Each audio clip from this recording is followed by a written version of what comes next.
दोस्तों, क्या हो अगर आप 40 साल के लिए एक बंकर में बंद हो जाएं और जब ऊपर उस बंकर से बाहर निकले तो पूरी दुनिया बदल चुकी हो। ये कहानी भी कुछ इसी तरह की है। समय चल रहा है 1962 का, जगह है लॉस एंजलिस। रशिया और अमेरिका में महायुद्ध का समय चल रहा है।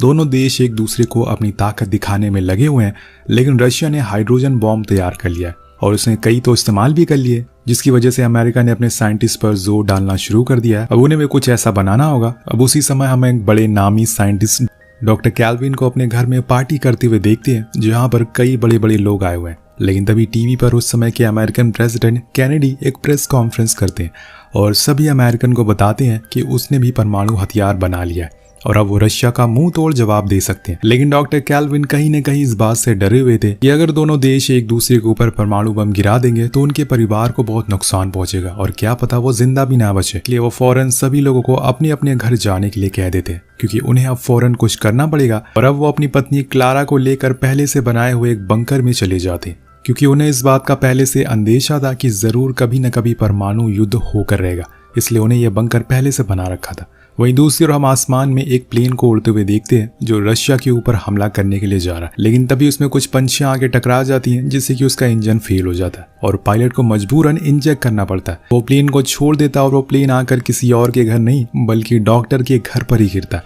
इस धमाके की वजह से दोनों बहुत डर जाते हैं और फौरन गेट को बंद कर देते हैं, क्योंकि उन्हें लग रहा है कि अब जंग शुरू हो चुकी है।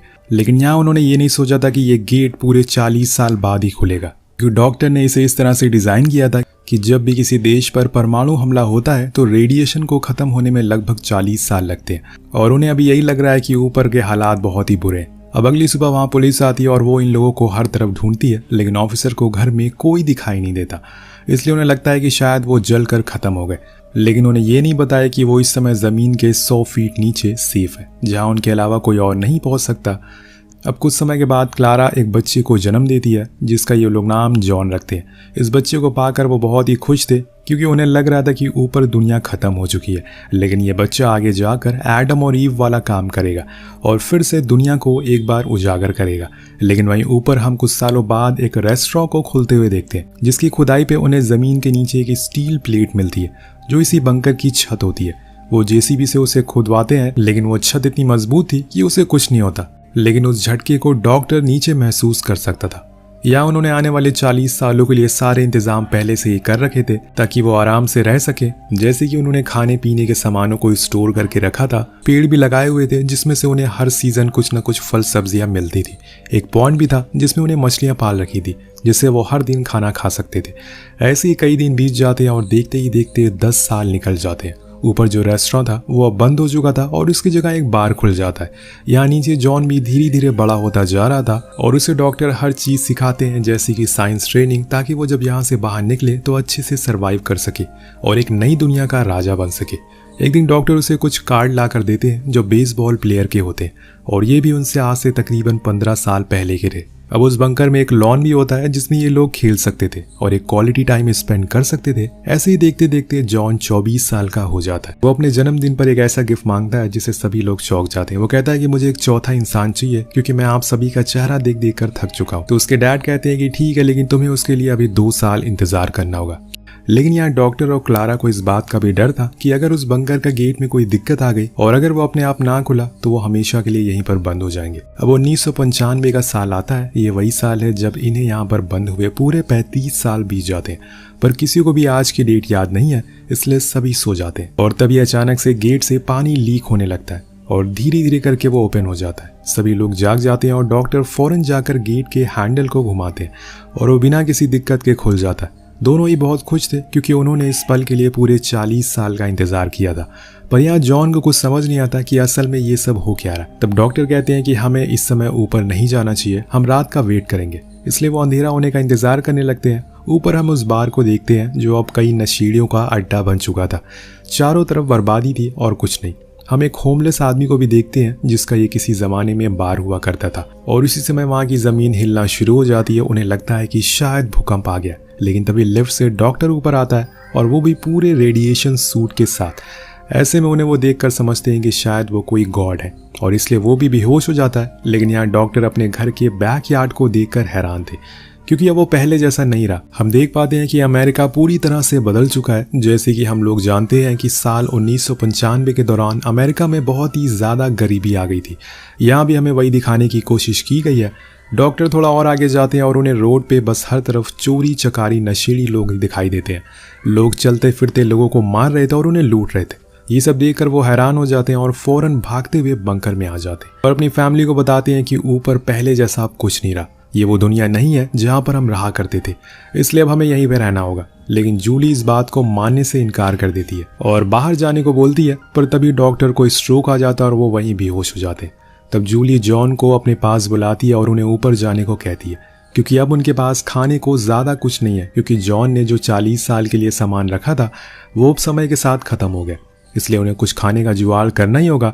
इसलिए वो उसे सब कुछ समझाती है कि वहाँ पर किसी से भी दोस्ती मत करना, किसी को अपने पैसे मत देना, ना किसी अनजान जगह पर रहना। अब जॉन काफ़ी एक्साइटेड होता है क्योंकि वो जब से पैदा हुआ है तब से यहीं पर था और बाहर की दुनिया उसके लिए बिल्कुल अलग होने वाली है।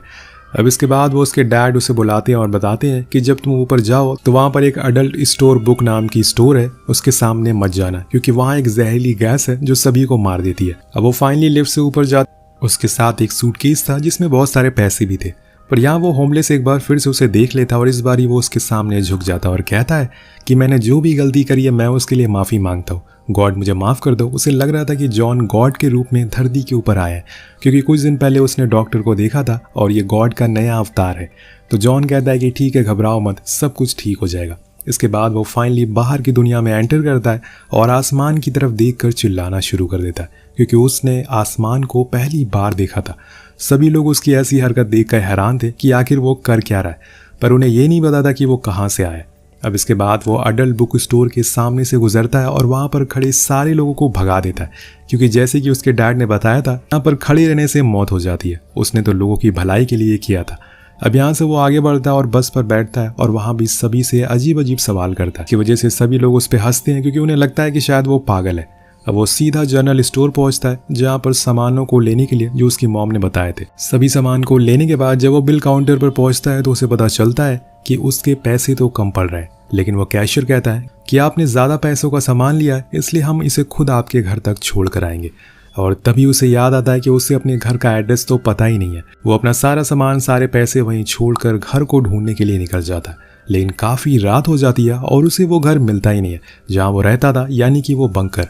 अब ऐसे ही घूमते घूमते उसे एक पॉन शॉप दिखाई देती है, जहाँ पर वो सोचता है कि क्यों ना वो बेसबॉल कार्ड्स को बेच दे, जिसके बदले में उसे कुछ पैसे मिल सके। इसलिए वो वहाँ जाकर उस बंदे को दिखाता है और वो उन्हें देखकर शॉक था, क्योंकि वो बहुत ही पुराने थे और इनकी बहुत ज़्यादा कीमत थी।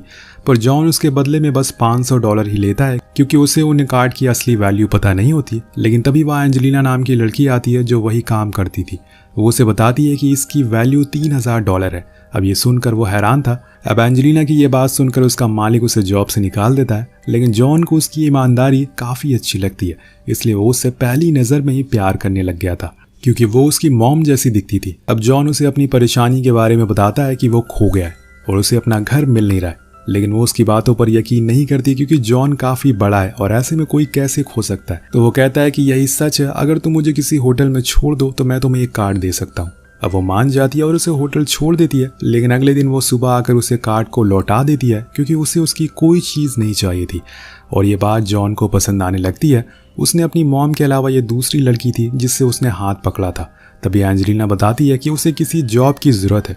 तो जॉन कहता है कि ठीक है, तुम मेरे लिए काम करो, मैं तुम्हें हर वीक के $1000 दूंगा। अब वो मान जाती है, लेकिन सबसे पहले तो उसे अपने उन कार्ड्स को बेचना होगा, जिसके बदले में उसे $40,000 मिलते, जो कई लाख रुपए के बराबर होते हैं। और इन पैसों को पाकर वो सीधा स्टोर जाता है और जॉन उन सारे सामानों को खरीदता है जो उसकी मॉम ने उसे लिख कर दिए थे, और इन सामानों से एक पूरा ट्रक भर जाता है। अब कार चलाते हुए जॉन उसे बताता है कि उसे एक लड़की की ज़रूरत है जिससे वो शादी कर सके, और लड़की कैलिफोर्निया की होनी चाहिए, ऐसा उसकी माँ ने कहा है।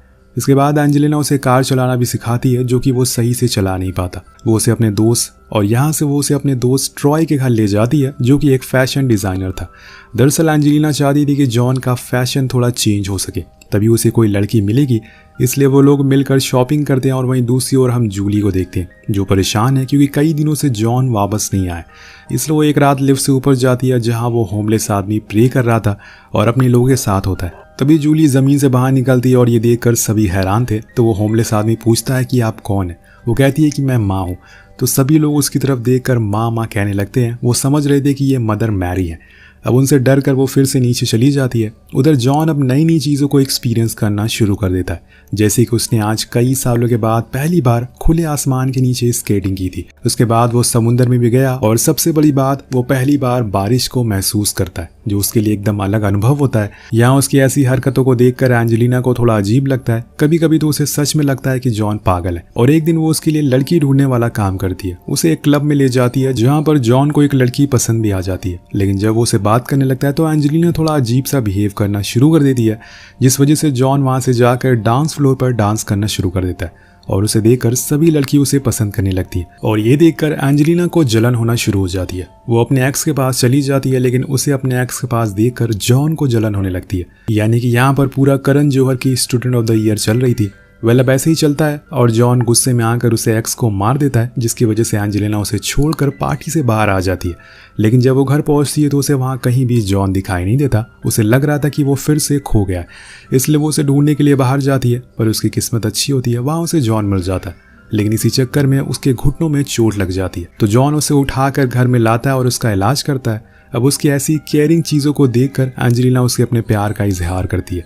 यहाँ जॉन भी उसे सच बता देता है कि वो और उसके पेरेंट असल में पिछले 40 सालों से एक बंकर में रह रहे हैं और वो शादी के बाद भी उसके साथ ही उस बंकर में रहना चाहता है, और इसीलिए वो उसे होटल में ले जाकर छोड़ देती है। लेकिन अगले दिन जॉन उस जगह को ढूंढ लेता है जहाँ पर उसका बंकर था।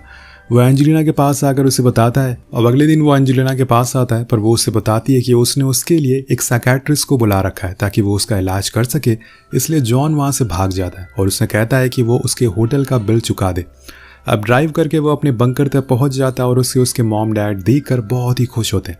लेकिन यहाँ जब एंजेलिना और ट्रॉय उस होटल रूम में जाते हैं जहाँ पर जॉन रहता था, तो वो हैरान हो जाते हैं, क्योंकि वहाँ उन्हें कुछ स्टॉक मिलते हैं जिसकी आज के समय में कीमत $1 मिलियन में होती है। और इन सभी चीज़ों को देखकर एंजेलिना को यकीन हो जाता है कि जॉन सच कह रहा था, वो 40 सालों से एक बंकर में रह रहा है। उधर दूसरी ओर हम जॉन को देखते हैं जो उसी होमलेस आदमी से मदद मांगता है अपने सामानों को उतारने के लिए। उधर जब एंजेलिना घर जा रही होती है, वो पूरी तरह से उदास थी क्योंकि उसने जॉन को फिर से खो दिया। लेकिन तभी रास्ते में उसे वो दिख जाता है और वो भागते हुए उसके पास जाती है और उसे गले से लगा लेती है। अब वो उसे अपने साथ अपने बंकर में लेकर जाता है, अपने मॉम डैड से मिलवाता है। यहाँ हम देखते हैं कि डॉक्टर ने अब 10 साल के लिए गेट को लॉक करने का इरादा बना लिया था, लेकिन यहाँ पे एंजेलिना अब उनके साथ ही रहने लग गई थी, इसलिए वो अपना इरादा बदल लेते हैं। कुछ दिनों बाद वो अपने डैड के पास जाता है और उनसे कहता है कि मुझे आप बस 2 महीनों का टाइम दो, मैं ऊपर जाकर सब कुछ ठीक कर दूंगा। उसके डैड मान जाते हैं और फिर वो एंजेलिना के साथ ऊपर जाकर उन स्टॉक को बेच देता है और जो भी पैसे उसे मिलते हैं उससे एक नया घर बनवाता है जो कि हूबहू उनके पहले घर जैसा था, और फिर अपने मॉम डैड को सरप्राइज देता है। उसके पेरेंट्स वो घर देखकर बहुत ही ज़्यादा इमोशनल हो जाते हैं और खुश भी। या आज के ज़माने की टेक्नोलॉजी को देखकर उसके डैड बहुत ही ज़्यादा हैरान थे। तब जॉन उन्हें बताता है कि डैड, हमारे घर के ऊपर कोई परमाणु बम नहीं गिरा था, ना ही किसी तरह की कोई जंग हुई थी। मैंने सारे पुराने अखबारों में पढ़ लिया है, ऐसा कुछ नहीं हुआ था। उसके डैड पूछते हैं कि क्या रशिया ने हार मान ली।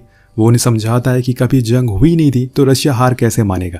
लेकिन उसके डैड को अभी भी यकीन नहीं है, इसलिए वो कुछ अजीब हरकतें करने लगते हैं और इन्हें ये करते हुए एंजेलिना देख लेती है और उसे भी कुछ समझ नहीं आता। वेल इसी के साथ ये कहानी यहीं खत्म हो जाती है। तो दोस्तों, आपको क्या लगता है कि अगर आप किसी भी ऐसी सिचुएशन में फंस जाते हैं तो सबसे पहले क्या करेंगे? क्या आप भी ऐसा ही कोई बंकर बनाएंगे? इस सवाल के साथ ये कहानी का अंत हो जाता है। मिलते हैं अगली वीडियो में। Peace out.